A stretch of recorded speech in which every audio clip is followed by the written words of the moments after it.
We'll start with the prayers.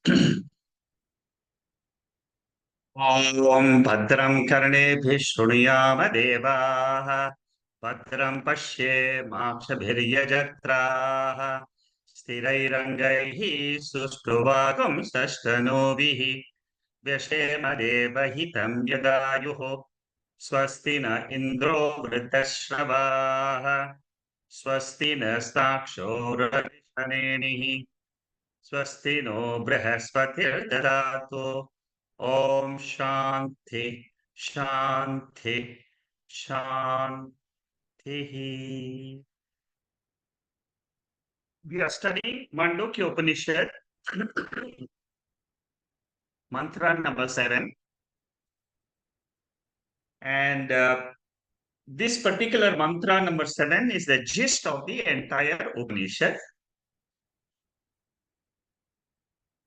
Shankaracharya writes a very big bhashyam before introducing the 7th mantra, and then there is a long bhashyam after that. The essence of Mandukya Upanishad is it reveals to us something which is very, very unique, which we have never known in our life. That is, there is a higher power for this creation which we are experiencing. That higher power is called as Turiyam Brahma. By itself, it doesn't have the world. But in its presence, the world appears and disappears. Exactly like the waker. In the presence of the waker, the dream world comes and then it vanishes, it disappears. Similarly, what Mandukya Upanishad is trying to teach us is there is a higher self. We know about our waker. We know that we are dreamer, but we don't know that we are Turiyam Brahma. That Turiyam Brahma is what is being taught in this whole Upanishad. So you must be very clear as to where we are and what we are trying to learn. Let me go back to where we stopped last week, and that is slide number 717. Here we are talking about how the world can be negated. Whenever we are talking about a negation of a world, we must remember that we don't negate the experience of the world. We say the world is experienceable, but it is not factual. Therefore, what is the pramanam we are using? What is the source of knowledge we are using? The source of knowledge is this mantra number 7. Our eyes will always show the world existing. But there is a pure existence which the eyes cannot know. That is what is being revealed by the Upanishad. When you look at the world from that Turiyam, then we can say that this Jagrat Prapancha is Mithya. Exactly like the dream Prapancha is Mithya. Mithya definition is, it appears, number one, first part of the definition, it is experienceable. Second part of the definition of Mithya is, it doesn't have independent existence. So, mantra reveals this Turiyam by removing the ignorance of that Atma, Turiya Atma. At the same time, it negates the waker, dreamer, and sleeper as adhyasa, as a superimposition. Like the dream world is a superimposition on the waker, The waking world is a superimposition on pure consciousness. Now, in the case of the material world, like a pot cannot be revealed by itself. Pot needs the consciousness to reveal. That consciousness which reveals the pot or the world is called as Chit Abhasa. Chit Abhasa means it is a reflection of consciousness. Now, Chit Abhasa is the illuminating material, non-material, spiritual substance which is revealing the material part. So it is a non-material substance which reveals material objects.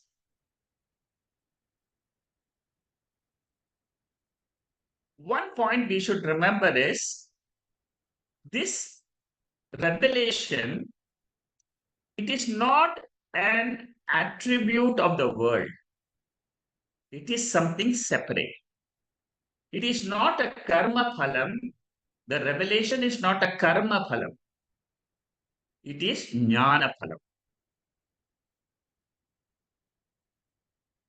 It is jnana phalam as long as we are ajnanis. But the moment we say I'm a jnani, then what happens?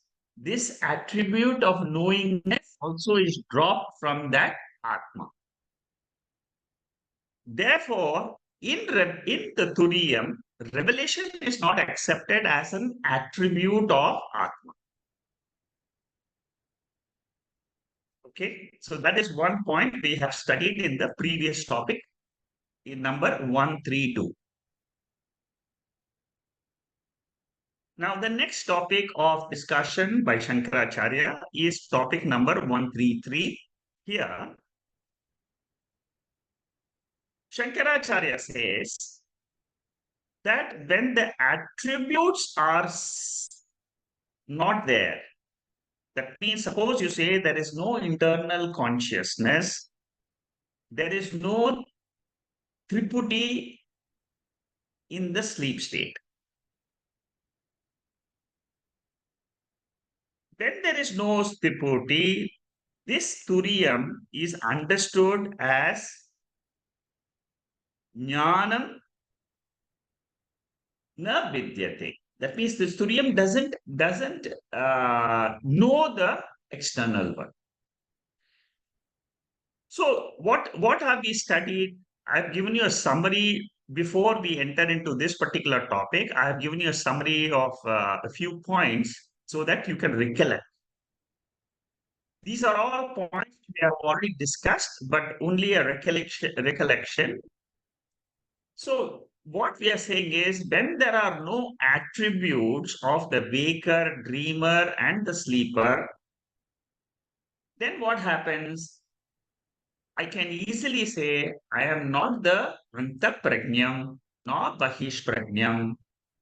Prajnam means knowledge. I don't have knowledge of the internal world. I don't have knowledge of the external world. In that condition of mind, who am I? That is what the seventh mantra is removing the ignorance of that I, which is called as Turiyam, without the knowerhood. I'm not a waker, I'm not a dreamer, I'm not a sleeper, but who am I? That is what the seventh mantra is describing. So it is a very ingenious method by which the ignorance about our own nature is removed. When I remove this nature, when this nature is revealed, what does the Upanishad say? This pramanam, the knowing instrument, the pramata, the knower, is in an unmanifest condition. When the when the ignorance about this Triputi is gone and the ignorance about Atma is gone, what happens? The self, which is self-existent and self-revealing, it reveals itself. So, even the Shastra Pramanam is not at all useful at the final stage. At the final stage, what do we say? Atma reveals itself by itself without any medium. So the Pramanam removes the ignorance, the Triputi of the knowerhood is gone, and the revelation of Atma happens. What is the meaning of knowing Atma? Very, very important point in Vedanta. Knowing Atma means claiming I am the Atma without any operation of the body, without the operation of the mind, only acknowledging the fact that I am self-evident. This is the final step before you realize your nature. In Mandukya Upanishad, in the 18th mantra, Karika, there is a verse which says, if one imagines different ideas, now that imagination is shanika. It remains for a short time and then it disappears. The duality, when you are experiencing that imagination, it ceases to exist. That means, suppose you are imagining about I'm traveling to America, I'm seeing the Niagara Falls. Suppose this is an imagination in your mind. So there is Dvaitam which you can experience when your mind is imagining. What Gaudapada Acharya is saying is, when this imagination ceases, when it is not there, Dvaitam is not there. Dvaitam is duality, subject object. Suppose you don't, there is no subject, there is no object. Then what happens? Truth is realized automatically. So, as long as you see Dvaitam, then there is no realization of the self. Advaitam alone is the realization of the self. Advaita means what? See, these are all to do with our mind. This entire teaching is for the intellect in us. So the intellect has to understand whatever we are trying to say, the intellect has to understand, and then it is that intellect which where the revelation of Atma comes. Knowledge is born mainly from by using the Shruti Prabha. It is only the Shruti. Shruti means the Upanishad, which tells us that when there is no operation in the mind of the Pramata, Pramanam, Prameyam, when there is no Triputi, what happens is that is your real self. So when the Upanishad says, I am not the dreamer, I am not the waker, I am not the sleeper, but I am Turiyam in which the universe is absent and it alone exists. Try to note this point, very, very important point.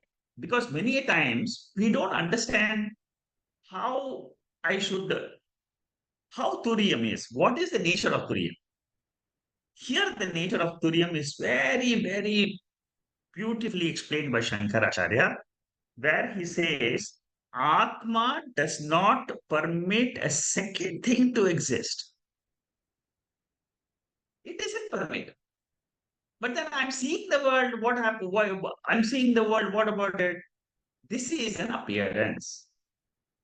This is an appearance. If, for example, in the waker, there is not an iota of the dream world. Similarly, when you wake up to this Turiyam, there is not an iota of the waking world also. See, this is the way we understand Turiyam. See, that is why the Bhashyam is extremely important, because Shankaracharya delves into the depth of how we should understand this mantra number 7. So claiming thought is also a jnana vritti. I am the Turiyam. Suppose you tell in your mind, Aham Turiyam Asmi. I am the pure Atma. Now, this is a thought or not? Yes, it is a thought. But this thought negates the Dvaita, negates the subject, object, and the world which we are used to in our normal daily life. See, the moment you bring the Atma Akara Vritti, then what happens? The world, the Vritti, the thought about the world disappears. As you keep on practicing this Atma Akara Vritti, your mind automatically gets the strength to falsify the waking. It doesn't come automatically to all of us. Only when you put an effort. In Kathopanishad, it was clearly said, yesterday we did it in the class, where it said that you have to select the Atma, you have to choose the Atma. Only when you want to know that Atma will bless itself on you. So this constant practice, Atma Bodha has got this beautiful verse, the 5th verse, which says, as you keep practicing the purity of the Atma, the ignorance of Atma will go away, exactly like the Kataka nut which settles down in a muddy water.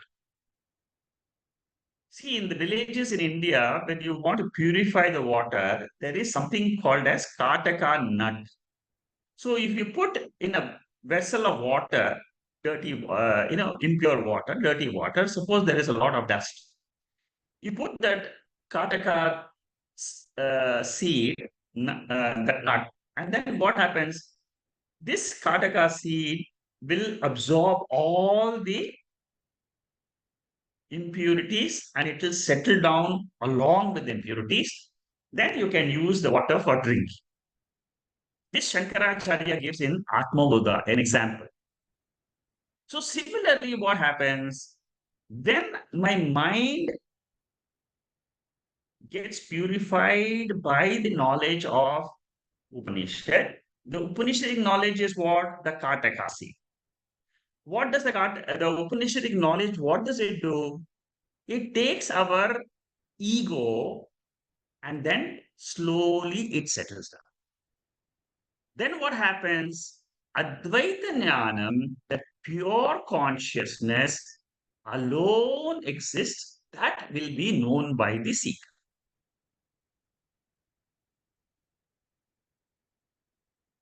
So that is what is being explained by Shankaracharya here. Jnanam remains only till Dvaita Prapancha is wiped. See, we also must remember that about one thing about Jnanam is Vritti Jnanam and Samanya Jnanam. Here, what we are talking about is Samanya Jnanam alone exists, which is Atma Jnanam. Once the Vritti Jnanam, the knowledge of the world, once that settles down, this Samanya Jnanam is self-evident, self-existent, and it can be known by the seeker. So I remain in two conditions of the mind.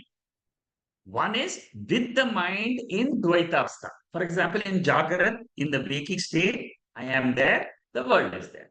Try to understand this point. In the dream world, I am there, the dreamer, and the dream world is there. In both these situations, the mind is active. What Shankaracharya and the Upanishad says is whenever the mind is active, there will be Tripurti, there will be a knower, known, knowing object. That condition is called as Dvaitam. What happens when I go to sleep? It is called as Advaita Avastha. See, as seekers, we have to understand this very clearly. In Jagrat, in waking and dream, I have got Dvaitam. In sleep state, I am in Advaita Avastha. Advaita means what? Non-dual state. It is a natural condition of the mind. All of us go to sleep. All of us experience this Advaita Avastha. But the Mandukya Upanishad is not focusing on this Advaita Avastha. There is something called as Advaita Vastu, which is different from the Avastha.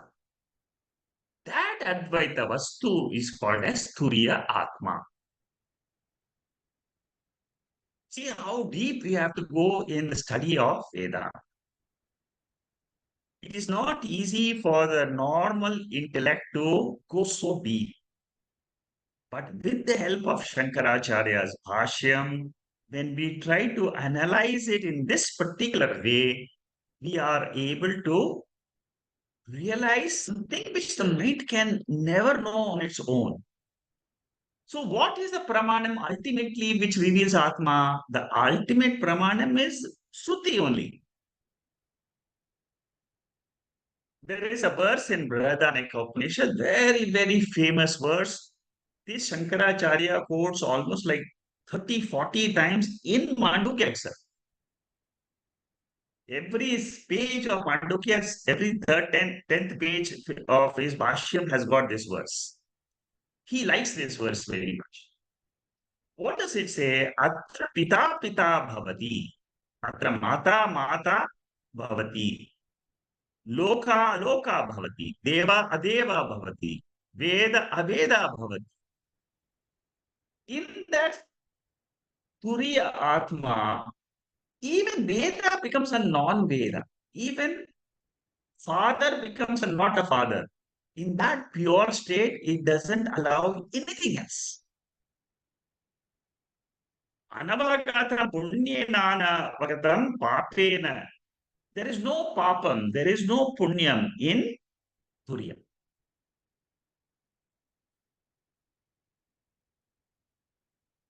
So this is a very, very important verse which comes in the 4th chapter of Brihadaranyaka Upanishad.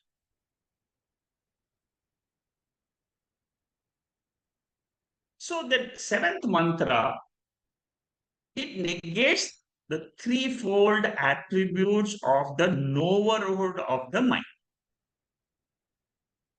Knowerhood itself is samsara.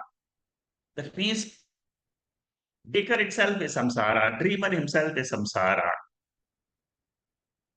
If you say, I know Brahman, I don't know Brahman, I am jnani, I am ajnani, both are samsara because both are jiva bha. What is the correct way to say? First, you should say, I don't know Brahman. This is how all seekers they start. Then, with the help of Shruti, with the help of 7th mantra, you will say, I know Brahman, I know Turiya Atma. Then you should not stop there. The third statement is very, very important. I am beyond the knowledge and ignorance of Brahman.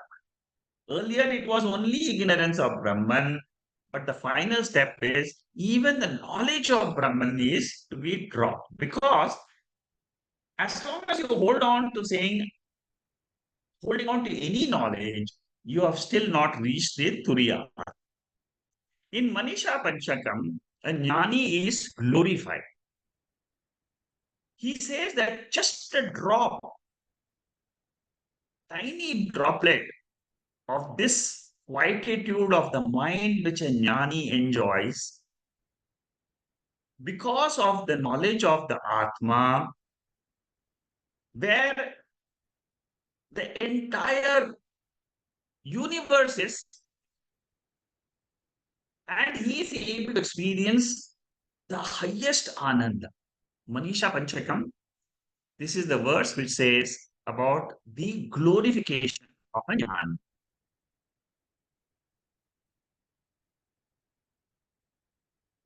The bottom line of the seventh mantra is it helps you claim I am Turiya Atma.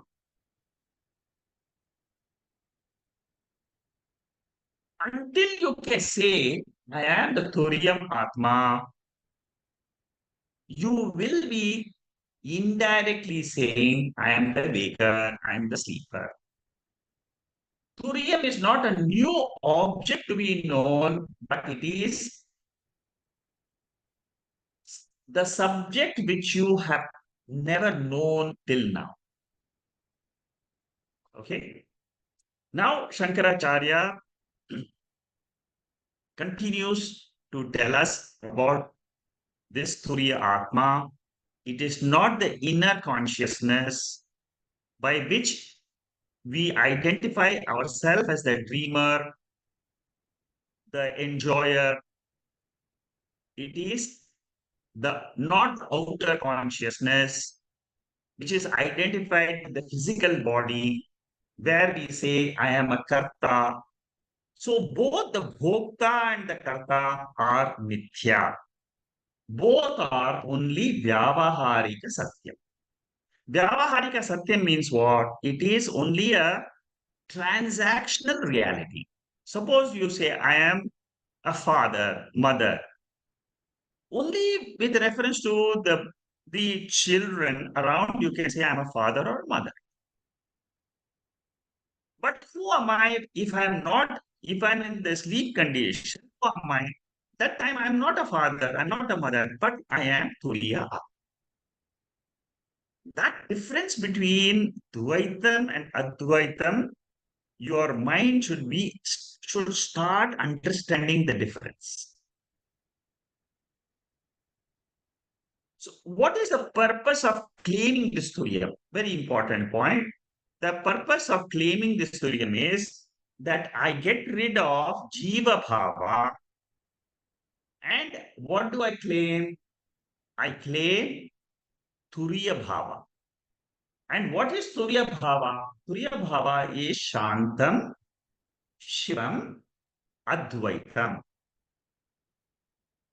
Why there is Shantam? Because there is no Dvaitam. Suppose there is no second thing at all in the world, you will be always peaceful. That is what is your real state. The appearance of the Jagrat Avastha, appearance of the Swapna Avastha is a mithya state. Your true state is Shivam, Shantam, Advait.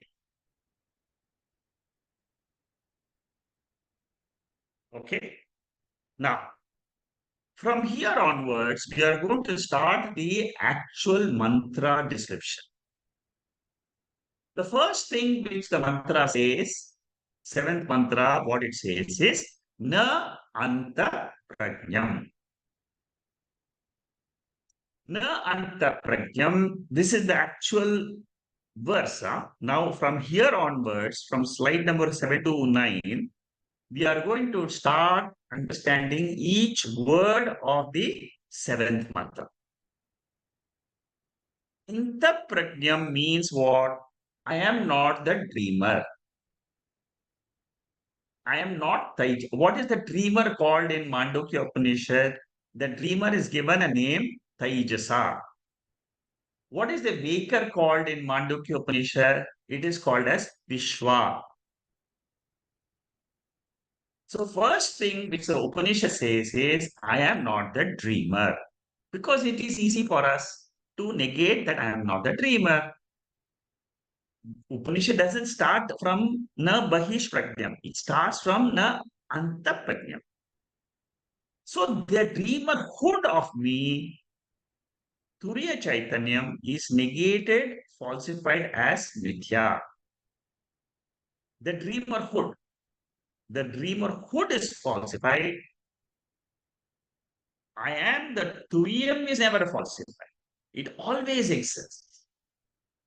Now, now next comes the external world. The first is the internal world you reject.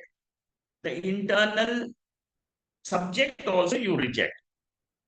Now you come to the external world, external subject. Next is the negation of the waker. So the waker food is falsified, but Thurium is not falsified. Thurium is always at the back of the waker. The waker is what? Reflected consciousness. What is Thurium? The original consciousness. What is dreamer? Reflected consciousness. What is Thurium? It is also there in the dream world. Thurium is also there in the sleep world. But when I negate all the three avasthas, what happens? I, the Turiya Atma, alone am there, in which there is no world. In which, if I know that, I have freedom from samsara. Can you see the step by step process of negation of the world and the revelation of Turiya Atma? Very beautiful. This is like this. No, in no other Upanishad we can see the revelation of the highest nature of ours. So once you understand, once you understand the entire wakerhood, see all your childhood experiences, it's gone. Your last week experience is gone. That is why we say it is an appearance. Today it is a new experience. I am experiencing this class. But at the end of tomorrow, you'll say this class is also mithya. So mithya means it is a vyavaharika satyam. It's like saying developing country. Developing country means actually it is undeveloped. Similarly, when you say vyavaharika satyam, it actually means it is mithya. So Vishwa Pratisheda negation is done in the second word used by the mantra number 7. So two words we have seen. Na antapranyam, na bahishpranyam. This is always with reference to Turiya. Whenever we are in the waking state for a waker is always real. For the dreamer, the dream state is always real. Only when you take the dream state from the waking state, you can say it is false. Similarly, from the waking state, when you rise to the level of Turiya Atma, you can say the waking state is an appearance. This point you must register. If you don't get it, you ask me, I will explain this to you again and again. Because this is the central way to understand our real nature. There is an absolute self, which is higher than the waker, in which there is no world. Okay, now next, let's go to the 130, the topic number 136. Now, the next one which he used is no bhayata prajnam. No bhayata prajnam antarala avastha pratibodha. Na prajnana ghanam. These are all the words used in the mantra. Let me explain to you what does this mean. See, antarala avastha means na ubhaya prajnam. Ubhaya prajna means sometimes in the morning before you wake up, neither you are dreaming, neither you have woken up, neither you are sleeping. So it is an intermediary state where you are neither awake nor asleep. That is called as antarala pratisheda. So Upanishad says even that intermediary state is not you. Okay, so that is what is called as na ubhaya prajnam. This is the actual word used in the mantra. So na anta prajnam, na bahish prajnam, na ubhaya prajnam, intermediary state. Then the fourth word which is used in the mantra is na prajnana ghanam. Prajnana ghanam is what? The entire world of duality has come into undifferentiated form. That is what is called as the sleep state. Sushupta avastha pratisheda. Pratisheda means negation. So negation of the sleeperhood as false is done by this word called na prajnana ghanam. Shankara gives an elaborate introduction to the seventh mantra. He reveals the Turiyam in a very unique way. By negating all our experiences, what do you get? You get a shunya vritti. Oh, there is nothing in the world except me. Upadi rahita vritti. Upadi rahita means there is no body, there is no mind. That is why we say Atma is bodiless. We covered this in Kathopanishad yesterday. Atma is, Brahman is bodiless, mindless. Same thing is being taught here in Mandukya. This is all the revision portion. So I'll go a little bit faster. This is revision portion.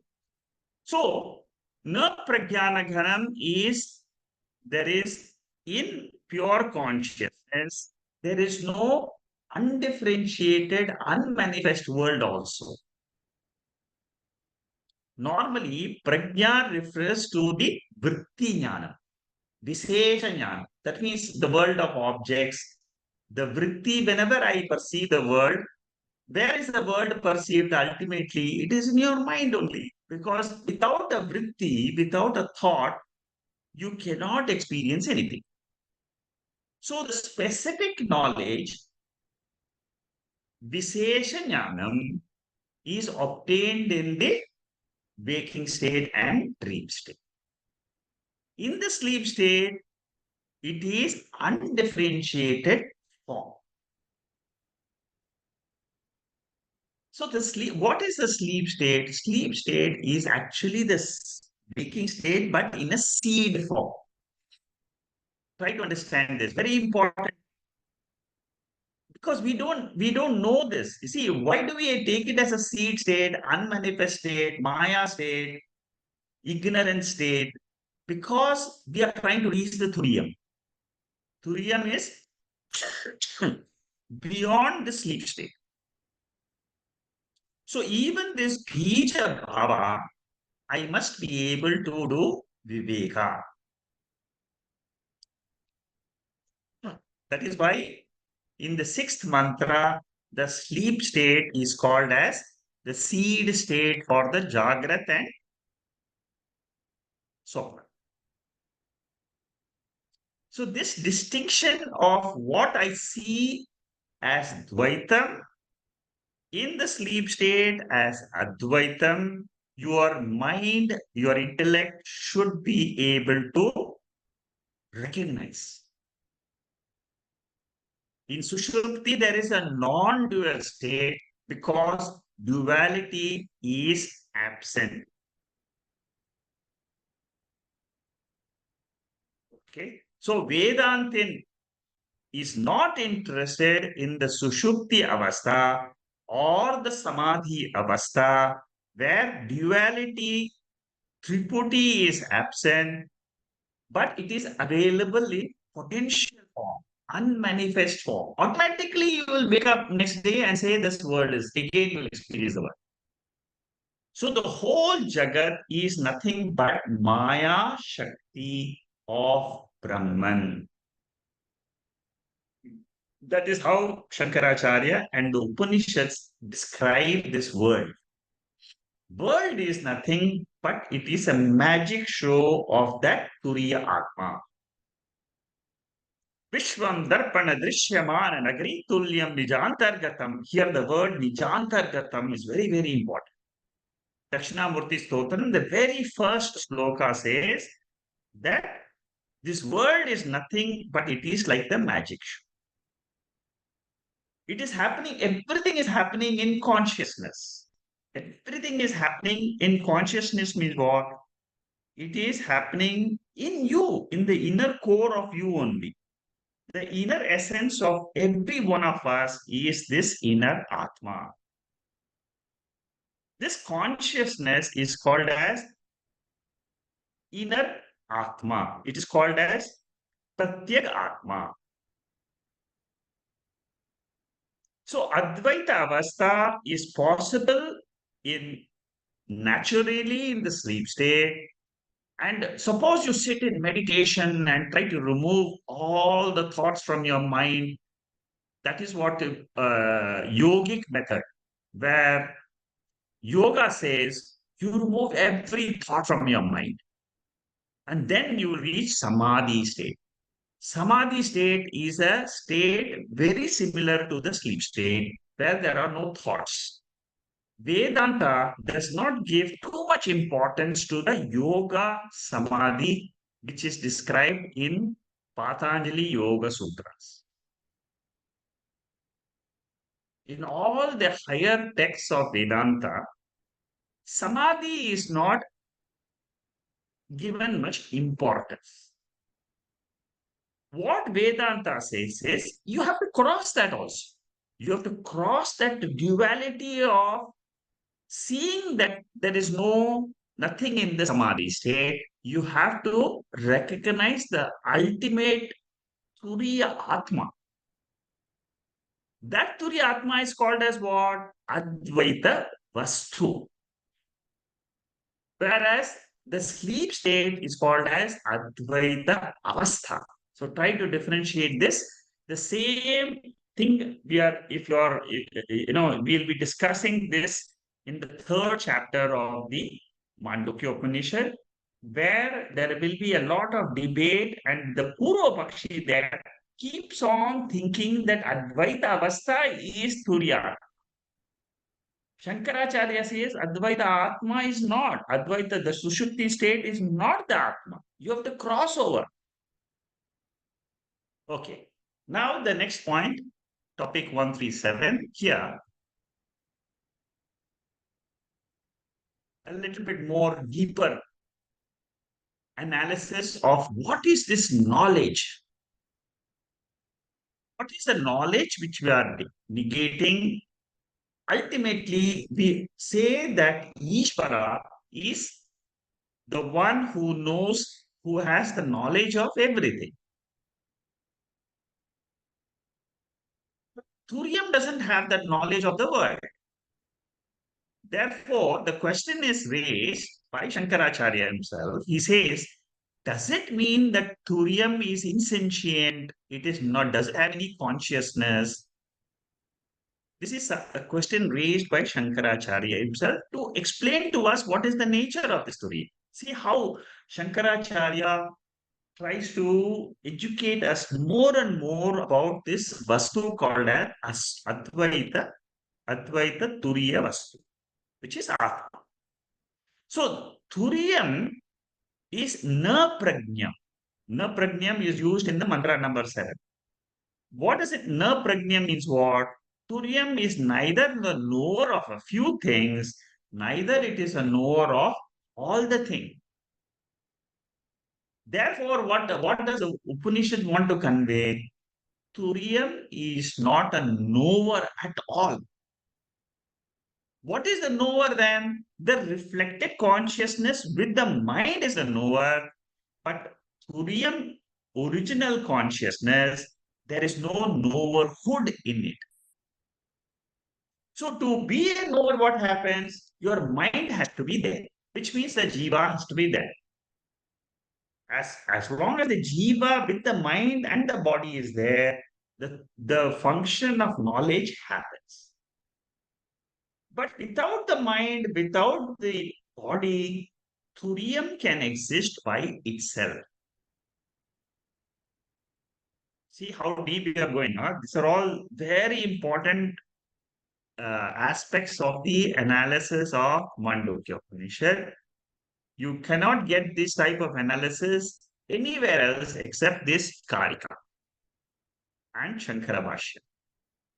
So Turiyam is what? It is not a small knower like a jiva with a mind. It is not all knower, which is the Ishvara, which is in the sleep state. That Saguna Ishvara is also not Turiyam. Yugapat Sarva Vishaya Prajnatva Pratisheda. That means all the knowledge is negated in Turiyam. Therefore, when you are in meditation and you are in your own self, in Atma, don't ask the question, how come I am not experiencing myself? Because the mind is not there, there's no experience. There is nothing to experience in Turiya. Na prajnam means Turiyam is not a knower at all. Okay, this is another word which is used. Na bahishprajnam, na ubhaya prajnam. Aprajnam is Turiyam is not known. Then the next word which is used is na aprajnam. Aprajnam means what? Jadavastu. Do you mean to say that the Turiyam is insentient, Jadam? No, it's not even Jadam. It is not even the knower. Normally, when you say that it is you are not a knower, Jiva is a knower, the table is a not knower. So automatically you think that Atma is like a table. No. Shankaracharya says Turiyam is not insentient, it is not Jadam, it is not a non-knower also, but it is not knower of one thing, not knower of everything. It is the Adhishtanam, in which Adhishtanam means what? It is the substratum. Because of this, the entire knowerhood comes in the waking state of Ishvara, Jiva, everything. Jadatva Pratisheda is done in this particular topic 137. Okay. The next topic.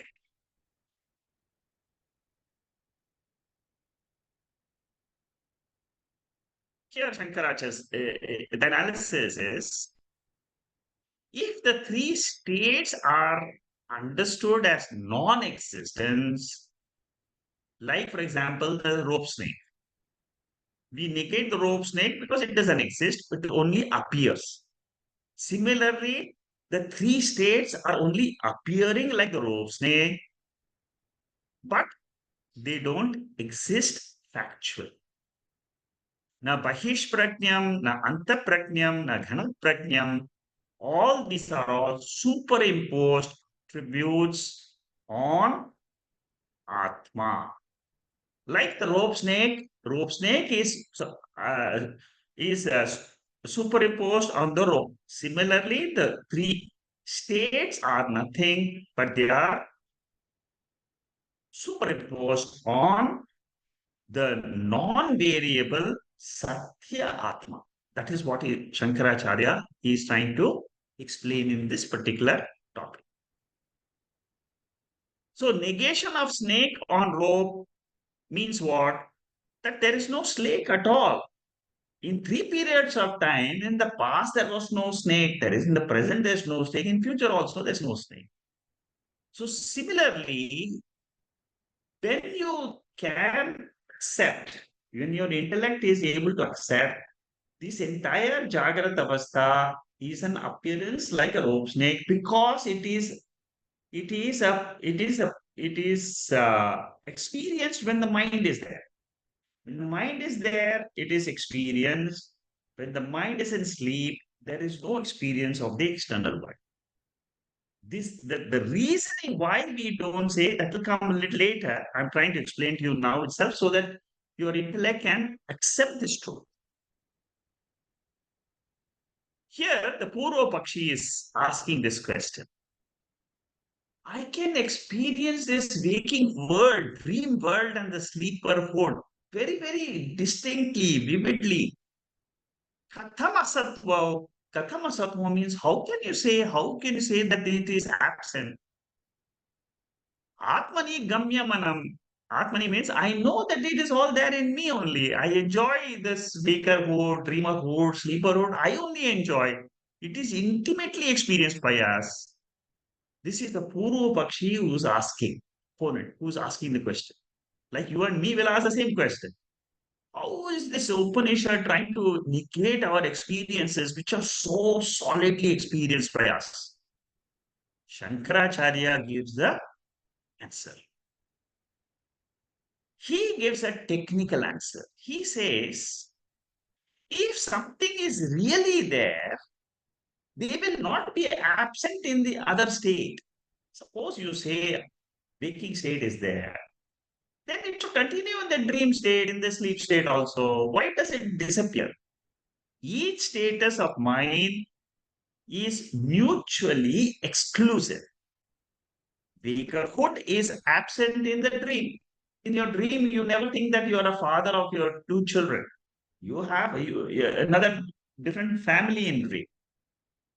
So that dream world is exclusively different than the waking world. Mandukya Upanishad in the second chapter has a mantra, sixth mantra, which I'm quoting here. Very, very popular verse of the Mandukya Upanishad is this particular mantra. Adavante chayannasi vartamanepi tathatha. Suppose you say that in the beginning something is not there, in the future that is also not there, then Shankaracharya says in the middle also it is not there.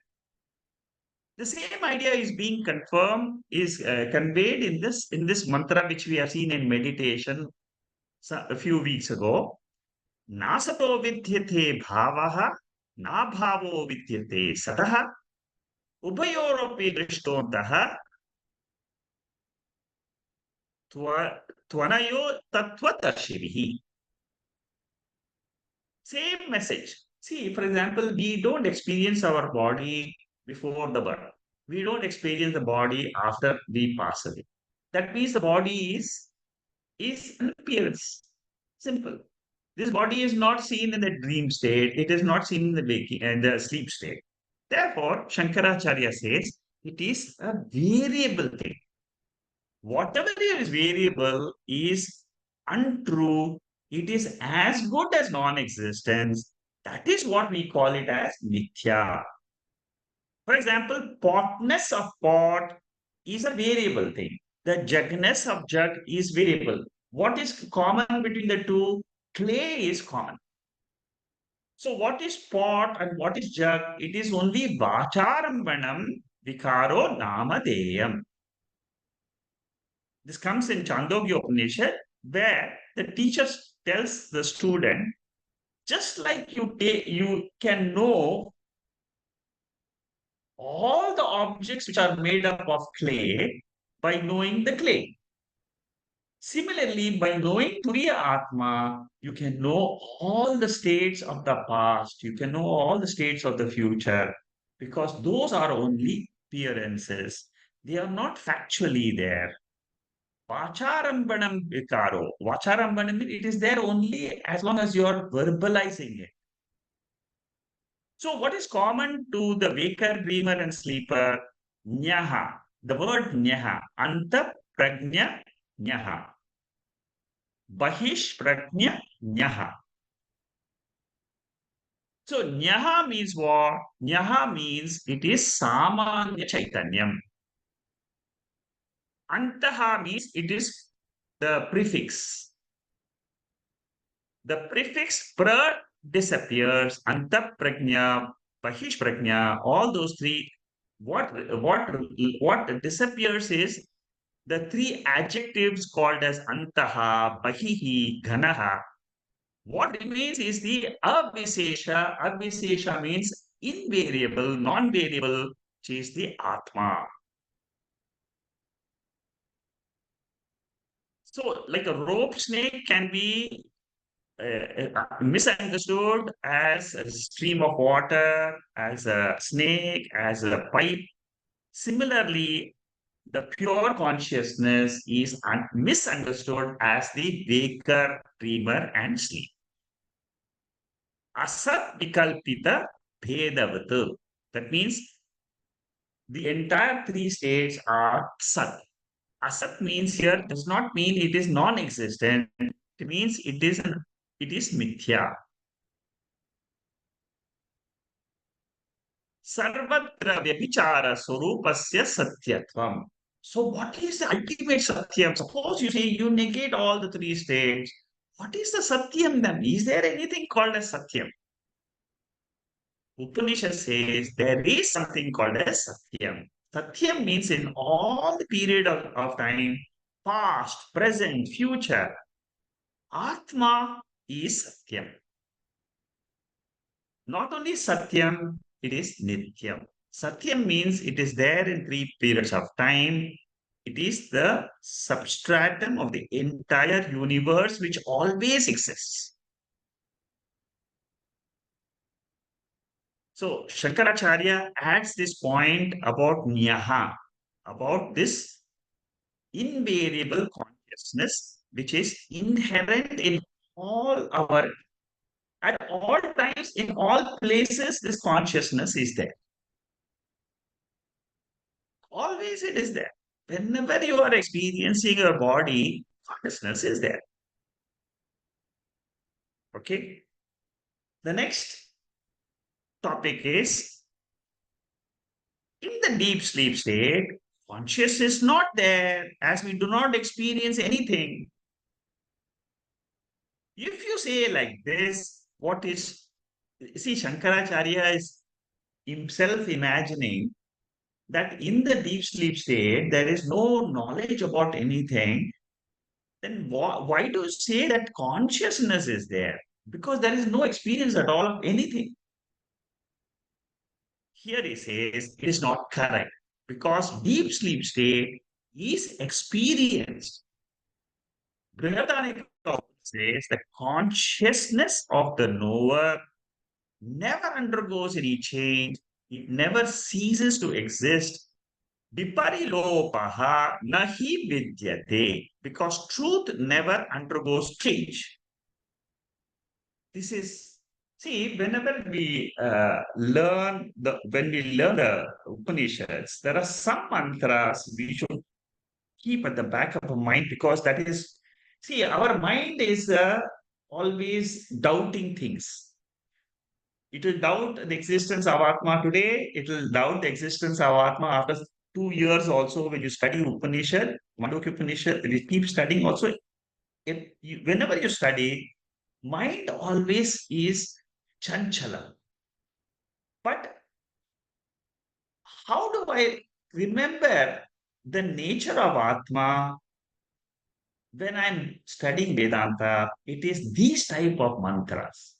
This particular mantra here, 4330, Pradhanik Upanishad. Never forget this, like na asato vidyate bhavaha, that Gita mantra. Similarly, is this particular one mantra, I like it very much, is this mantra says, in this, you see, this will be a natural question which all of us will ask. So this particular paragraph, in deep sleep state, consciousness is not there as we do not experience anything, will be the natural conclusion of every seeker. That Shankaracharya is trying to refute that wrong misconception, that conception that in the sleep state, there is nothing. This is what the Buddhist people were trying to say, that there is no permanent consciousness, there is only temporary shanika vijnana. That is the Yogachara Buddhist who says there is only momentary consciousness. This consciousness goes away in the sleep state. Shankaracharya says, no, your analysis is wrong. there is always a nitya consciousness. There is always a permanent consciousness, which is called as samanya consciousness, which is the general consciousness, which is the Turiya consciousness. Vritti consciousness, the Vritti Jnanam appears, disappears. This is a very important point. In order to prove this, the source of knowledge is this Bharadanika Upanishad mantra 4330, which is quoted by Shankaracharya in this commentary. And this 330 is this particular meaning here. What does the meaning say? The knower's function of knowing, Atma's function of knowing is never lost because it is immortal. It is always a knower of the existence of the world, appearance of the world, and the disappearance of the world in the sleep state. See, this is how you have to rise to that absolute level. With this mantra, easily it is possible. You have to rise from your sleep state avastha. This mantra is very, very useful. Each one of you who's listening to this talk, understand the depth of this mantra, and then you will know you are the immortal self. How do I know I am immortal? This is the way. This is the way to know I am the Turiya Atma. The Turiya Atma is not at all, it is always there. Changelessly it is there. Vivartaha, Vivarta Upadana Karanam. Changelessly that continues. Atma, Aham, Aham, Aham. That is the only thing which is immortal. All the seekers, when they come to Upanishadic study, they want the benefit, the one single benefit. Shankaracharya says this in the 4th chapter. Towards the end of Mandukya Upanishad, he says, every seeker who comes to study the Upanishad, he wants to live eternally. He doesn't want to know that I don't live, I don't exist. Nobody wants to accept this. And this particular mantra helps you to understand your nature as Turiya Atma. And if you can hold on to this concept of the Atma, which knows the absence of the world and the presence of the world, both are known by one entity. That entity is what is Turiya Atma. In that Turiya, there is not a second thing which is separate from it. Therefore, it doesn't know. See, there is nothing separate from it. If everything belongs to this Atma only, the world is Atma. Every time when you are experiencing a body is Atma, mind is Atma, world is consciousness, a body is consciousness. Everything is this consciousness only. Because all this are superimposed. And consciousness can remain independent. This is the way for immortality. Awareness is different than the knowledge of the world. There is a difference between awareness, consciousness, and vritti jnanam, which is the knowledge of the body, mind, world, entire cosmos. Very important paragraph, this one. Consciousness, awareness is called as Satchidananda Turiyam. Purva Pakshi is asking the question, how can you say consciousness is non-variable in the three states? In the sleep state, there is no self-awareness, there is no subject awareness, there is no awareness of any world. Definition of Turiyam is self is that in which there is no consciousness of the body, mind complex, or the world of objects. This is what Shankaracharya is saying. Purvapakshi is saying that. What is Shankar? I am the Purusha Chaitanya. What is the nature of that self? The nature of the self is it alone is. Therefore, we say body, mind, and world is mithya.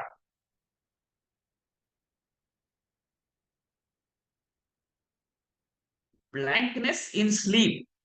I don't experience anything. It's common to all of us. It is a universal experience. But in spite of that, consciousness is there. Sushupti is not Purva. The opponent says, if nothing is aware by the consciousness, awareness in sleep, it is like a stone only. That means you are trying to say Atma is like a stone? No. Consciousness is absent, is based on my experience, Anubhava. See how Puru Bakshi, Shankaracharya himself brings this Puru Bakshi.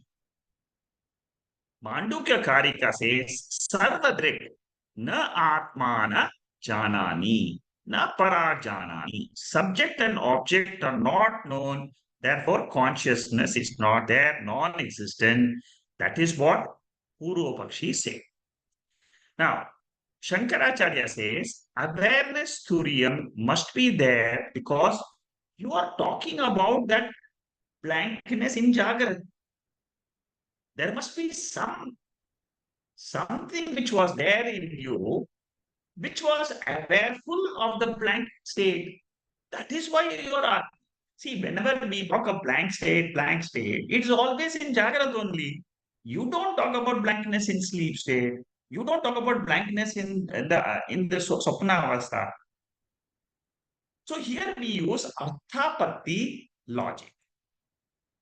Arthapatti means we refer to the Sushupti Avastha in the waking state. It is a smaranam, it is a memory of the sleep state. And then you make an assumption that there must be something. For example, suppose in the night it has rained. Next day morning, you don't see the rain, the drizzling, but you see the roads are wet. So it is an arthapati. You assume that there was rain in the night.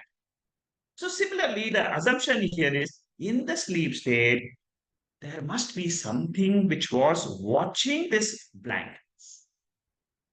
So we have to use the three pramanams: Shastra, Anubhava, and Yukti. Yukti Pramanam, how do you use? This is the way to use the Yukti Pramanam. What is the way? In the sleep state, there is some observer of the blankness and it is registered. Therefore, that which registers, which is always there, even in the sleep state, there is a Turiya Atma, which doesn't go to sleep, which is awake.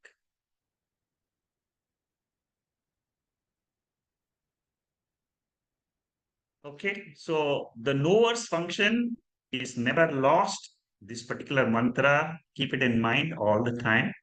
Viparilopaha na vidyate, never ends. The knowing function never ends for the consciousness.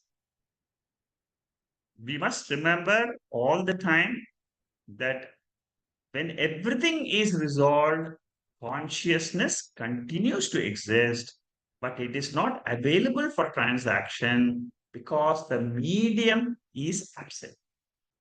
Same thing happens in death. When there is no medium of a body and mind, I still exist exactly like I exist in my sleep state. My immortal nature can be known by analyzing my real nature in the sleep state. I am there as the consciousness, which is a witness to the sleep state.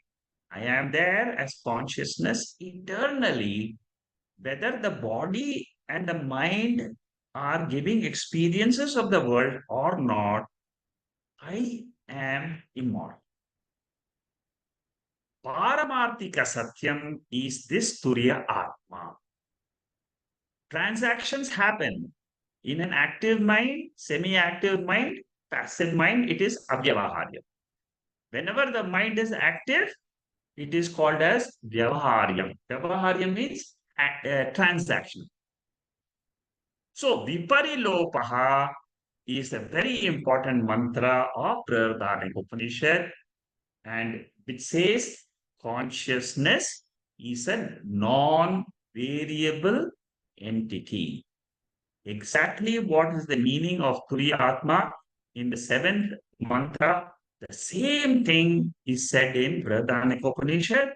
It is said in Bhagavad Gita, the second chapter. Okay, so with this, I will close for today's discussion on Mandukya. We will start on this new topic, which is the topic number 140, slide number 749. We'll start next week, and we'll see how. See, you can imagine. See, there is no other Upanishad we have covered in such detail. That is why this Bhashyam notes which are there are very unique. You won't find the clarity, such clarity in these type of notes. You won't. You try some other notes on Bhashyam, you won't find it. The way we have constructed this Bhashyam in a paragraph, topic by topic, the translation of the Bhashyam itself in English, and then we try to explain that in the form of notes. You won't find it so easily in available. It's a very unique way of presentation. Try to use this. Try to see this. The ultimately it is when you the best way to revise is when you listen again. But you can make certain points out of these notes and then keep it with you, like this mantra of the fourth chapter, which I said. The Atma Jnanam Brahma Vidya is a continuous study. It is a systematic study for a period of time, maybe for 2 years, 3 years. It's a systematic study. Then what happens? This knowledge goes into your subconscious. And then you can realize your pure self as this, as it says in the Upanishad. Om Purnamada Purnamidam Purnat Purnamudachyate Purnasya Purnamadhaya Purnameva Vasishyade.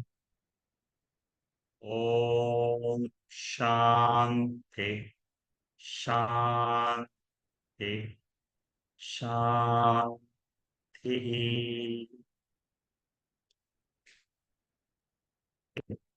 There is one in chat box. There is one message.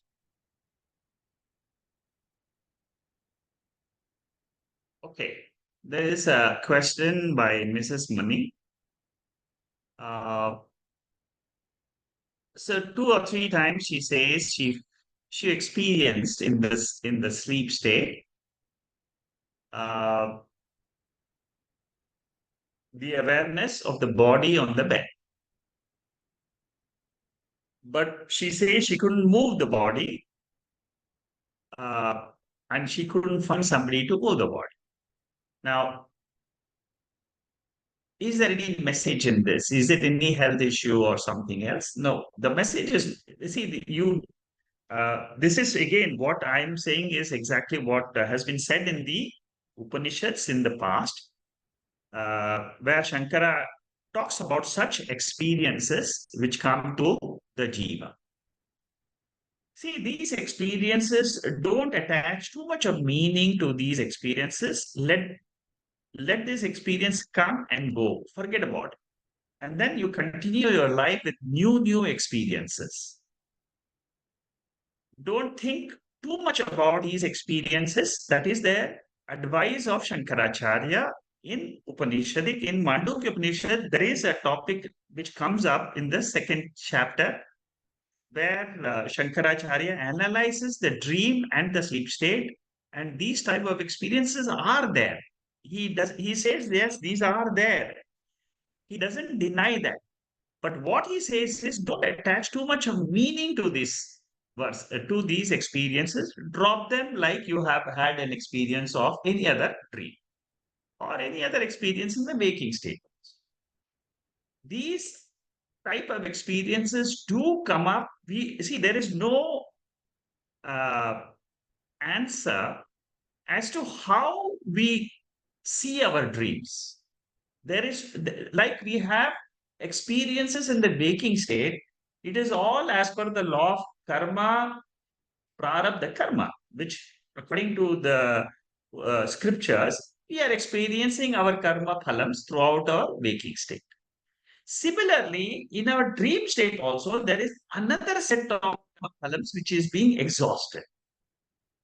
Don't give too much importance to it, because both this jagrat and dream and whatever you experience, you must remember it is mithya.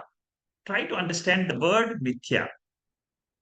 Mithya means it appears, it is experienceable, it is transactable, it has utility, ETU. Shankaracharya uses this in the third chapter. Experienceability, transactability, utility is there for the dream world as well as the waking. But what you have to understand is Upanishad is saying it is mithya. It appears, it disappears. It appears, it disappears. You may be the richest person in the waking world, but you may be dreaming as if you are a beggar. So what is real? Is the dream real, or is the waking real? Shankaracharya says you are unreal. You are pure, the consciousness which illumines both the states. That's all. Okay, there is a Dr. Shama who is replying to this answer. So she is probably more experienced in this. Sleep paralysis happens when you cannot move your muscles. This is because you are in sleep. Okay, this is an answer. I think, Shama, you can probably explain this to Mrs. Mani if you would like to. I have given you the answer from the Upanishadic angle. Now, this is from the medical angle. Shama can probably explain this. Yeah, go ahead, Shama. Shanmugam will unmute you so that you can speak up. And then, Mrs. Mani, you can confirm if you have any further questions in this regard. What I would prefer is can you hear me? Yeah, go ahead. Yeah, Shama. 1 second. I just wanted to say that these are quite a few problems are related as sleep problems. There are many different phenomena, and so it's not uncommon at all. And I would, if Mrs. Mani, she would like to explore more on this, I'm happy to talk to her separately, because we can't get to the end of this discussion. Yeah, okay, good. Yeah, I'm happy to. Yeah, because this is very much in the physical realm of things. Okay. So, Mrs. Mani, if you want to be in touch with Shama, we can share you her WhatsApp phone number. You can just be in touch with her. She is a medical doctor, so she knows on the medical condition of this, what you are facing. So perhaps she can directly be in touch with you. Okay, thank you, nothing. Shama. All that I can say is nothing serious at all. Yeah, that's correct. Yeah. Okay. Thank you, Shama. Anybody else has any other question?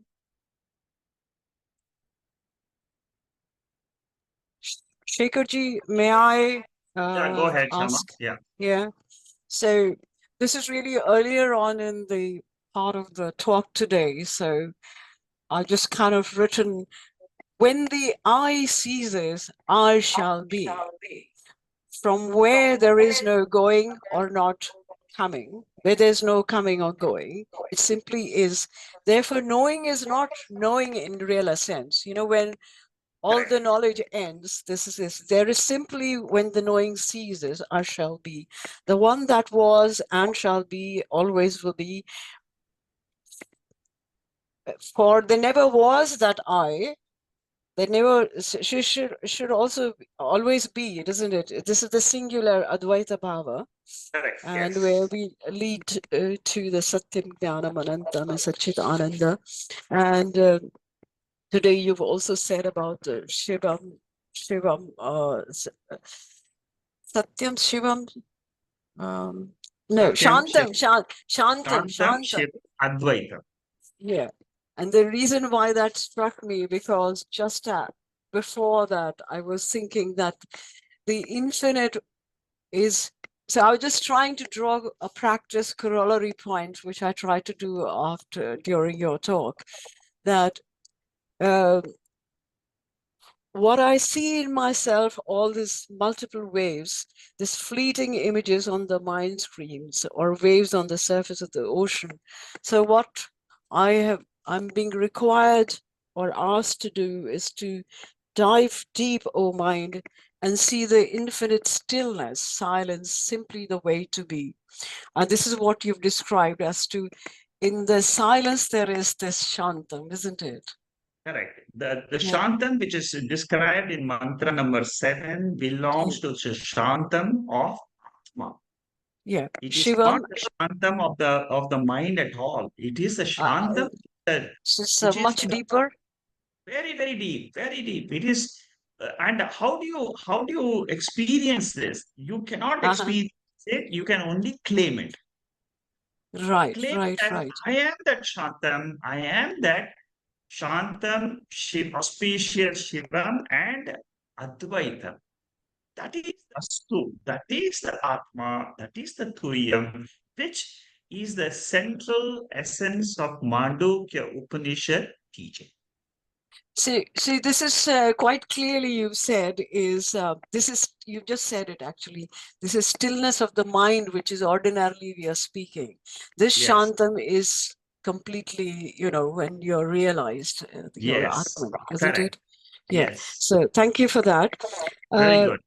yeah, Very good thinking and very good analysis because you need this clarity. Because yeah, otherwise, what will happen is the moment mind becomes quiet, you will take yeah. that quietness of the mind is Atma. No, No, no, correct. it is not. You have to Right. go further down. You have to, that is why it says it is beyond the Karanam and Karyam.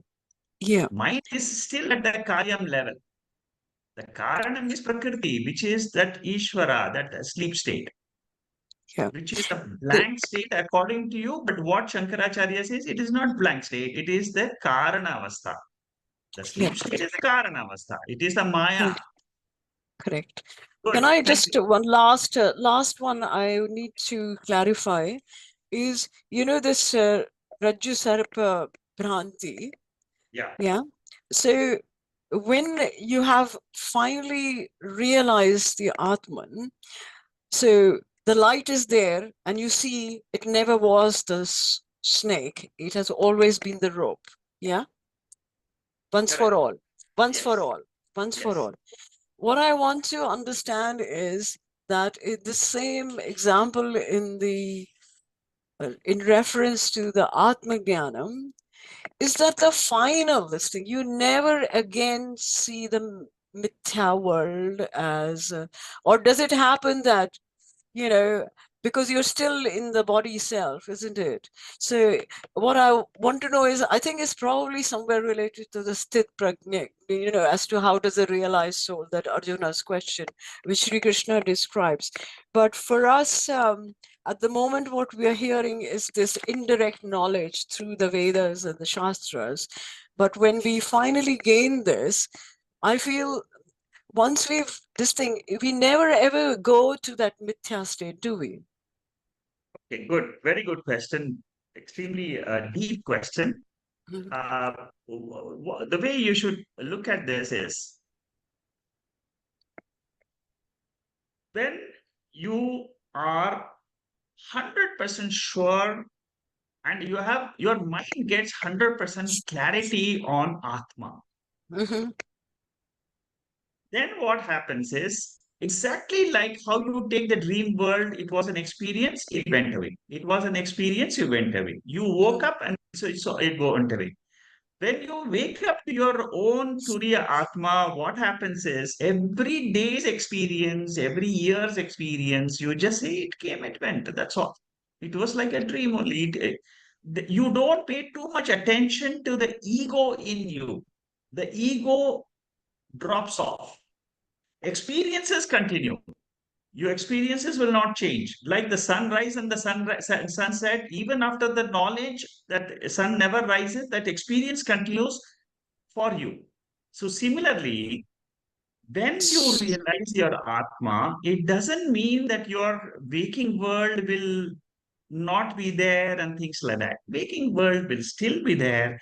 Only thing is, the importance you give to that waking experiences, whatever it may be extremely painful.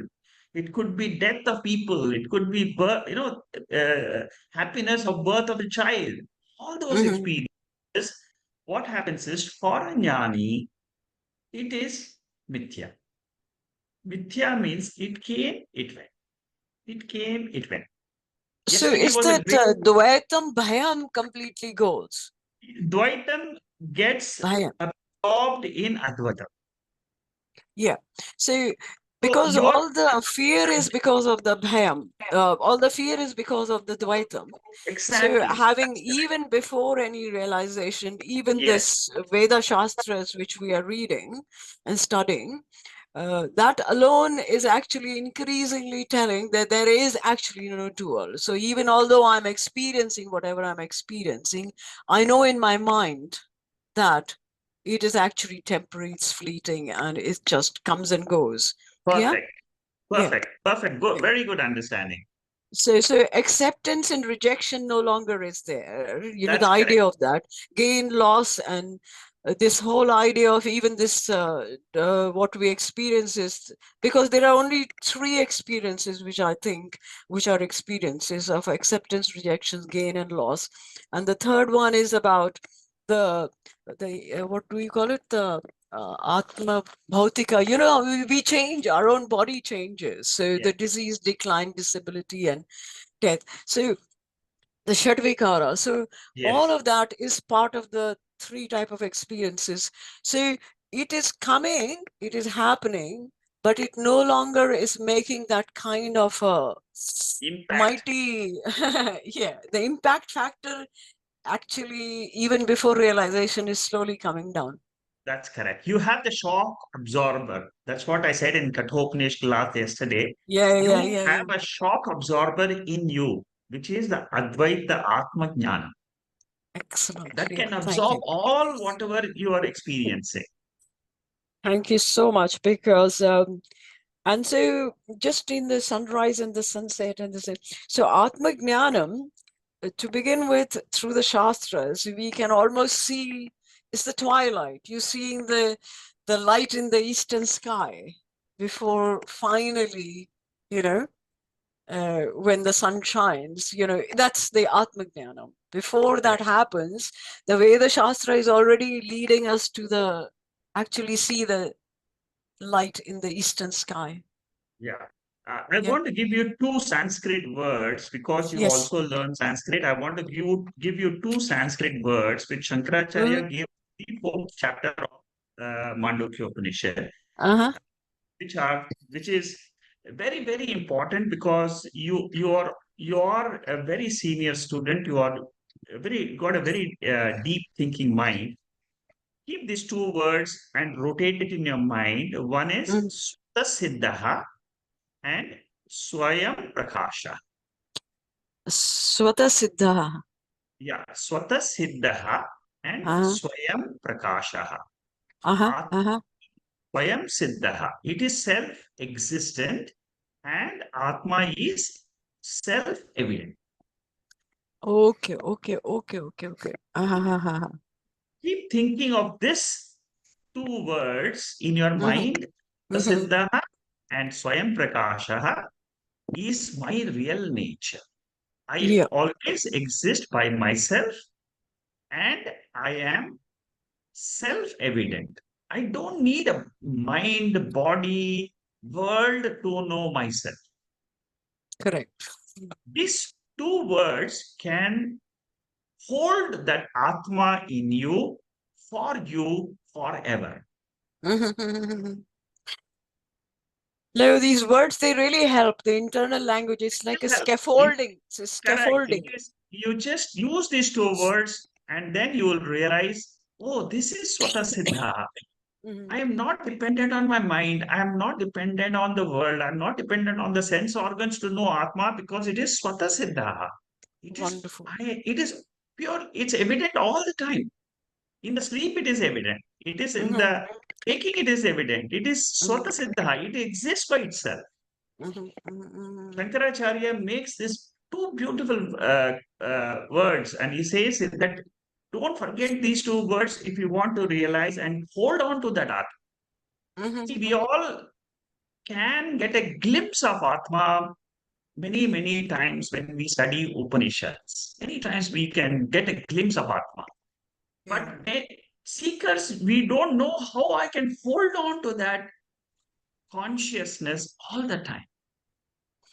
And these yeah, two words can help you to hold that all the time.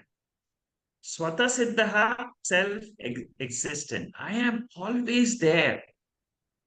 Whether the world is there or not, whether my body is there or not, I am there. I am there. I am there. That mhm, I is called as aham. mhm, That is the Turiyam aham. mhm, In that Turiya aham, we are learning about na anta prajnam, na bahishprajnam and all that. And that mhm. Turiyam is Shantam Shivam Advaita. So, good, very good. I'm happy to have got this inquiry done through you. Shanta, you have a question? Namaste, Shekharji. And in fact, I was also thinking about, like Shamaji, that about this rope snake. And it is that till the time we know it is a rope, we can imagine it to be whatever we want or whatever we can perceive. And that is all depends on our knowledge or the impressions of the mind, because when we it's the words, the sound, right? So just like we say, when we see think of umbrella, when we say the picture of umbrella lights our mind and we know what exactly it means, the same way when we think of that rope, whatever we perceive it to be, as you said, whether it's a stream of water or as a pipe or a snake, it is all our perception.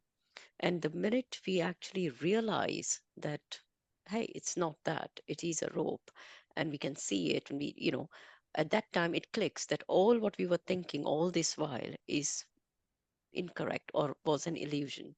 So, in the same way, as we go through this journey of study, all I can see is a point, reaching a point where you realize that there is something beyond which I cannot, I'm all the time assuming it to be something, right? And Yes. so, and based on that, I'm making all these beautiful assumptions of this world being present, this dream state being present, this sleep state being present. But actually, these are all my illusions. When I realize that, just like when I see the rope and I know it's a rope and it cannot be a stream of water or anything. So that is what I was trying to take. And the very beautiful thing, I think, following on that, you mentioned after, I think a slide or two, you mentioned about this nitya, because if it is truth, it is not going to change. It has to be changeless, and that is the only thing, because truth cannot be different, or it cannot change with time. It cannot, it does not follow all these modifications which said. So therefore, in a way, that truth will always exist, and therefore that has to be Turiya. I mean, I find that it's almost like we know it is. There is nothing to reveal as such. I don't know whether it is You're the right right. way You're I'm right. It's saying, but absolutely right. Because Shankaracharya will make a statement after the next week or some, we will be seeing that statement where he says that actually there is nothing new revealed. You already yeah, are there. yeah, So what Upanishad does is it only removes that covering which was there, uh, mm, that I am the waker, dreamer, sleeper. Only that covering is removed, and mm, what was there already is just it continues to exist, and you only realize that that is what I am. That's all. yeah. That So I pure just felt that, consciousness is yeah, always there. It is changeless. In three periods of mm, time, it was only I got confused that I was born because somebody told me I am born. I means the body is born, no body problem. is born. Body is born. Agreed. It is an experience in the waking state. For others as well as for me, it is an experience. But that experience, is it Satyam or is it Mithya? That nobody knows unless and Mm. until you come to the Upanishad.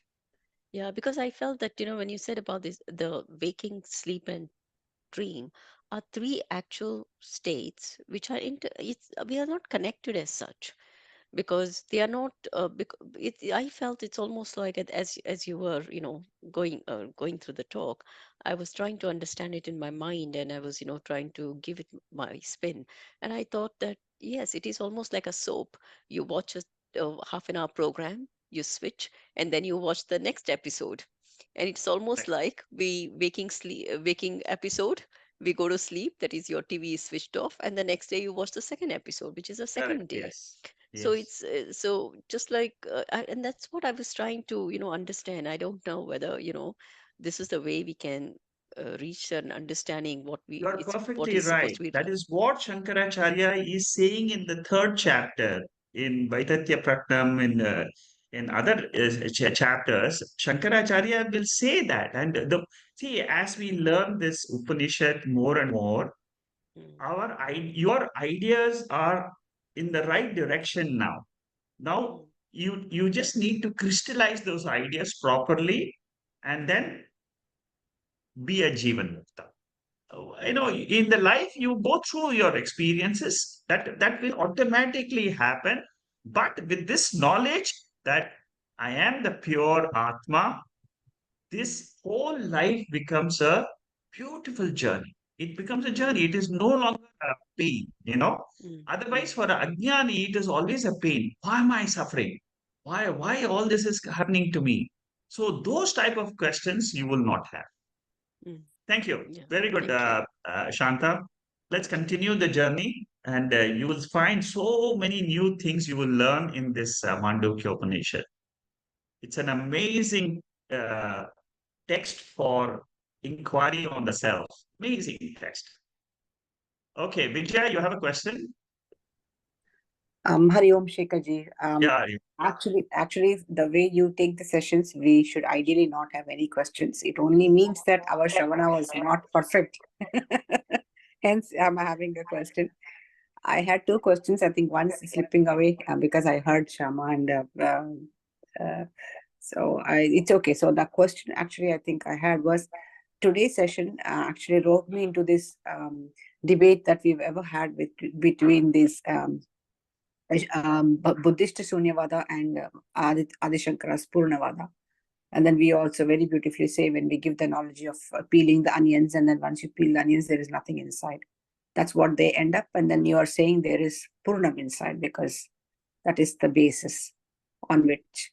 So I'm roping that to the Vasamsi Jirnani verse, which we used it for meditation when you said that as, and you use this word actually there can be an interpretation where we say that, well, Atma takes the form of the body depending upon the prarabdha, right? So it as if the Atma sheds and puts on the new clothes, whereas you used word not the Atman, but you used the word called Jiva.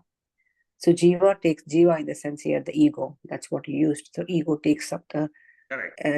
the body, right? That's what. So there is a delineation between the Atman and ego there. So my question here is, when you are also giving the power over the body to the ego, wherein he says that ego is existing way beyond the prarabdha. well, that is also a good way to understand that. I'm only trying to say that when the body finishes the prarabdha and dies, and our ego cannot exist. It's something like when the mind, being the mirror, for example, mirror gets shattered.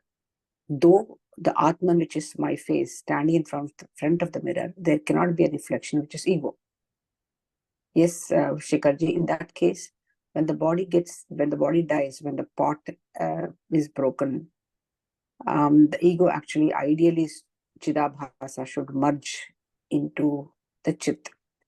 So how does this jiva again goes into the cycle of transmigration? That's one question. The other question is, I need a little more Let me answer clarity. this question first. Let me answer Yes. this question about how transmigration happens. Transmigration will happen as long as the jiva in this body, as long as you think that the world is real, the body is real, this transmigration is an automatic thing which will happen, because this is the ignorance connected with Atma. It is not the ignorance connected to the world. That is why it's called as Mula Avidya. See, as a jiva, as a mind is always subtle body. The subtle body always is connected with the Karana Sharira. So Karana Shariram and subtle body always go together with the reflected consciousness. That becomes the jiva. So what is the definition of the jiva? The definition of jiva is mind plus the Karana Shariram, that is subtle body, and the Karana Shariram plus the Chidabhasa. Now, the Chidabhasa together with the mind has to realize the Chit. The reflection has to realize I am the original pure consciousness. The nature of pure consciousness is it never allows anything to enter except it alone is. That is the nature of Atma. So the body will keep coming, rebirth will still keep coming till this jiva comes to this Upanishadic study to understand that there is a pure consciousness which is the higher self. It is nothing, it is the same jiva. See, what Shankaracharya says in Prashnopanishad, he says the world itself is consciousness. World is consciousness, body is consciousness. But we don't realize that. Consciousness is the other side of the body, other side of the mind, other side of the coin, other side of this entire universe is pure consciousness.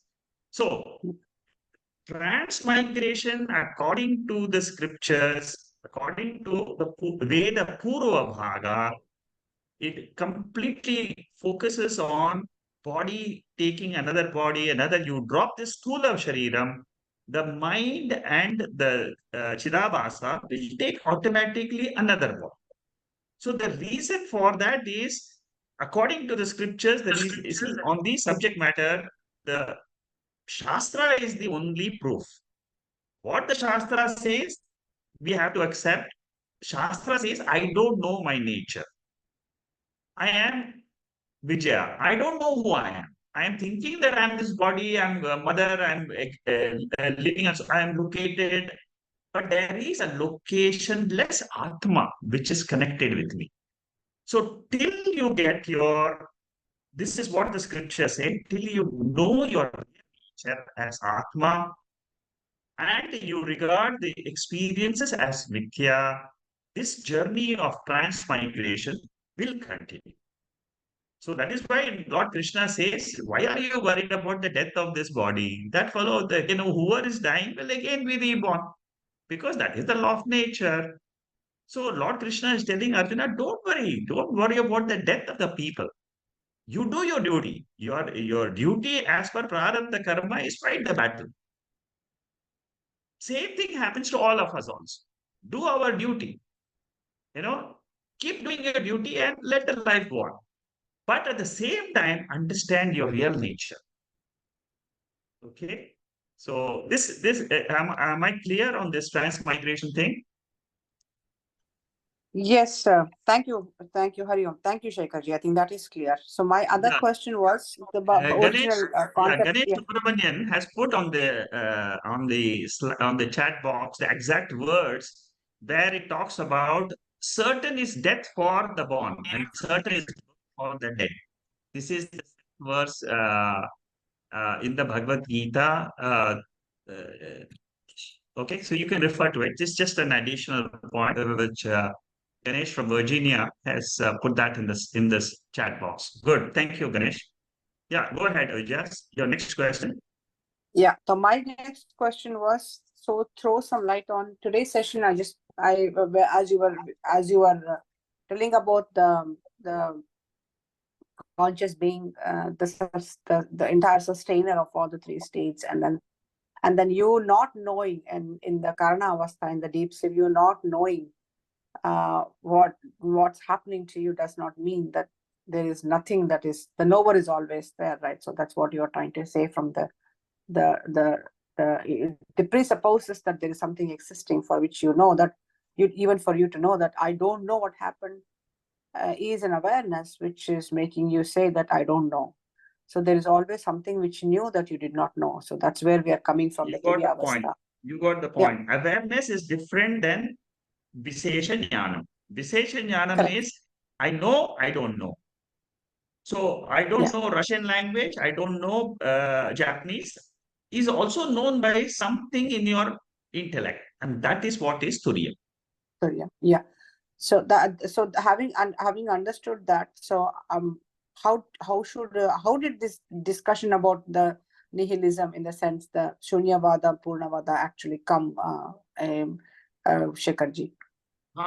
Good question. See, Shankaracharya had to deal with the Shunyavada, because during his time, it is only Shankaracharya who gave the explanation of a witness to the sleep state, and then he said that then the nihilists they were convinced.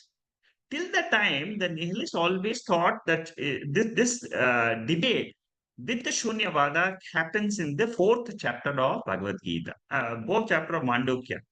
So, in the 4th chapter, the Shunyavadan is completely resolved by Shankaracharya with the very beautiful debates. So, during his time, even today, for example, there are some people who still are this who believe that there is nothing in the world. You know, there are charvakas. There are people who says you eat and eating and enjoying life is the only thing to do. So such people always exist in all the periods of time. And unless you come to this type of deep study of Vedanta, then only you understand so many different philosophies are there. And when you study the 4th chapter of the Mandukya Upanishad, the clarity you get about Advaita Vedanta is amazing. I mean, it is really amazing. So your question is, yes, there are such people because they don't have the knowledge.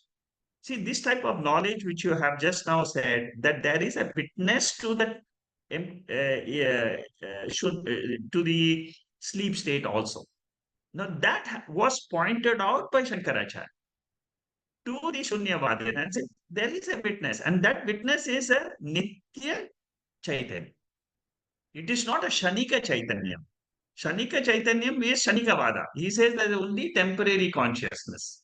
Whenever the mind is active, you see the world. That is all. That is all to it, and there is only consciousness is a temporary phenomena.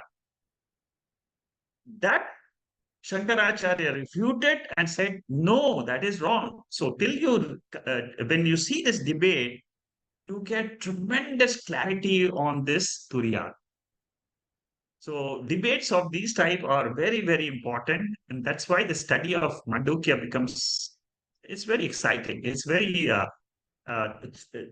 thrilling, you know, when as intellectually, you feel, yes, you have learned something new. Does it answer your second question? Yes, Shekharji, fantastic. Thank you very, very much for throwing so much of light. Thank you very much. Thank you. Anybody else has a question? Okay, I think we'll stop here. It's quite some time. Very, very good analysis today of the discussions on what we have learned. I'm sure there will be a lot of questions which will come when you study the seventh mantra. It's a very, very, it's one of the best mantras in the entire Upanishadic literature, and also a direct experience to your real self. And the brilliancy of Shankaracharya's commentary, you will be amazed and how he can reveal so easily what cannot be revealed by any other means, through yukti, through logic, and using the Shruti. Both Shankaracharya is brilliant in using. He himself quotes this Brihadaranyaka Upanishad, a timely quote, to understand that in the sleep state, the knowingness, the knowledge of Atma never gets shed. It is always there. That Turiya Atma is always there. Whether you know the world, whether in the absence of the world, Turiya Atma is there. How do you know this? Only through Shruti. Your intellect has to say, the Mandukya Upanishad, Brihadaranyaka Upanishad says, there is Atma beyond the sleep state, and that Atma continues in the waking state, continues in the dream state, changelessly, as Swatasiddhaha and Swayam Prakashaha. Beautiful analysis. Just keep this in your mind, and then you will feel that there is some vibrations in your own mind which gives you the inner essence of Atma. Bharat, go ahead. You want to say something? I just wanted to say, brilliant lecture, brilliant. I just to add to what you have said, Shakaji, the start of mantra 7, where the individual knower is. Sorry, can you hear me? Okay. Yeah, I go ahead. Can Yeah. hear you?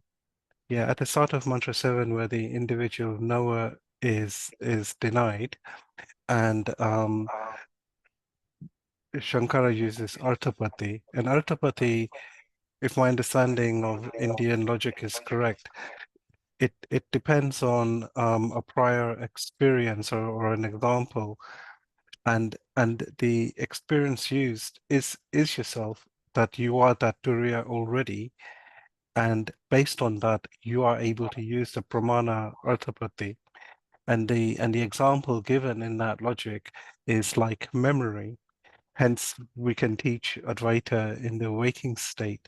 But then it's interesting to offset that understanding, assuming that's correct, that to offset that process with the Advaita Bashyam, where Shankara starts off by talking about light and darkness, where light is like memory, but actually it's not. And I think it's really interesting the way he is bringing in all of these different experiences, everyday experiences that we all have, and using simple logic and the Shruti to leave the conclusions unquestionable. It's amazing. Yeah, that's correct. Right, Bharat. What you're saying is very right, because Shankaracharya believes in just taking simple examples so that a common man, a common person can understand the Atma. Yep. See, so by taking light and darkness, yes, there must be something which is aware of both. Similarly, absence of knowledge, presence of knowledge. There must be something which is different than that, which is aware. So the awareness is a completely new entity, which I didn't know that I was that. So Yeah. the moment I realize that this is my real nature, then life becomes very practical. You take the life as it comes, and go on with the life. Good things happen, mixed things happen in life. You take it in this as a stride. It is a part and parcel of life. Ultimately, use this knowledge of Turiya to live well. See, that's what make that Turiya as a practical experience for each one of us is the ultimate success of this study. And the way you put it is very beautiful, Bharat. Thank you very much. Thank you. He just one final point, the way he talks about the invariable aspect of consciousness, which is satyam, and everyone is on a different path, but I thought that was beautiful because then it's that satyam is there all the time in throughout your experiences. Whatever is there is satyam. Correct. Yes. Thank you. Thank you. Thank you, Bharat. Thank you. So I will stop here and we'll continue or place our discussions on this topic. This Turiya topic will continue for at least 4 or 5 sessions. The mantra number 7. It's a long discussion. And based on this mantra only, the 2nd chapter, 3rd chapter, and the 4th chapters are written. So understanding this 7th mantra is extremely important. Anytime you have a question on this, please, in the next few sessions also, you can always free to ask, because the clarity of the 7th mantra decides your nature. It helps you to accept yourself as the immortal art. Till you are convinced, keep studying. Let the study go on. You should raise your own doubts. How is it possible? Is it really true? That is what is called as mananam. Thank you, and wish you all a great day ahead. Namaste. Hari Om Shekar. Namaste, Hari Om. Shekhar ji. Hari Thank Om. you. Thank you so much. Thank you. Namaste. Thank you. Thank you, Shekhar ji. Namaste. Thank you.